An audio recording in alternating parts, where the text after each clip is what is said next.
আমি জীবনে এত সুন্দর গোরস্থান দেখিনি।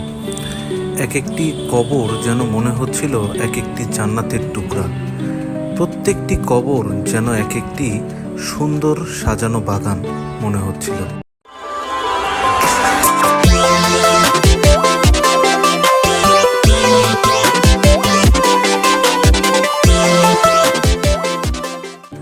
আসসালামু আলাইকুম।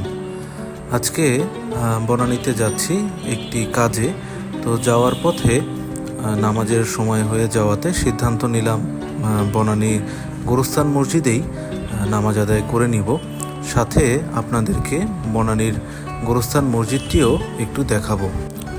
বনানী গোরস্থান মসজিদটি এটি খুব সহজভাবে যদি আপনাদেরকে লোকেশনটা বলি, নেভাল হেডকোয়ার্টার বা আর্মি স্টেডিয়ামটা পার হয়ে হাতের বাম দিকে যে প্রথম রাস্তাটি গেছে, সেই রাস্তা দিয়ে কিছু দূর গেলেই হাতের বাম দিকে পড়বে এই বনানী গোরস্থানটি।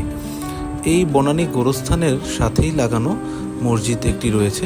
মসজিদটি গেট এবং দেয়ালের কারুকার্যগুলো আমার কাছে খুবই অসাধারণ লেগেছে, খুবই সুন্দর। যদিও মসজিদটি খুব একটি বড় নয়, তবুও মসজিদের সৌন্দর্যটি আপনাকে অনেক মুগ্ধ করবে।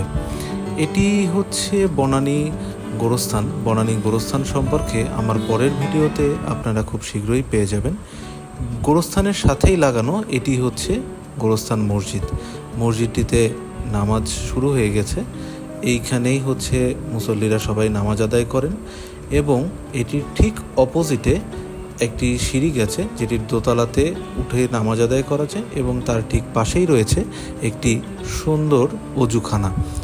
এই অজুখানায় অজু করে আমি এরপর নামাজ আদায় করলাম। এটি হচ্ছে মসজিদের ভেতরের অংশ।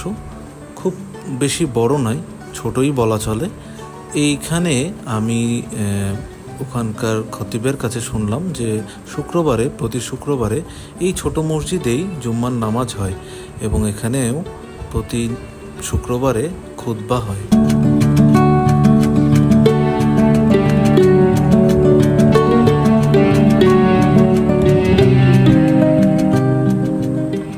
নামাজ আদায়ের পর ভাবলাম একটু দোতলায় উঠে গোরস্থানটুকু যতটুকু দেখা যায় একটু ভিডিও করে নিই।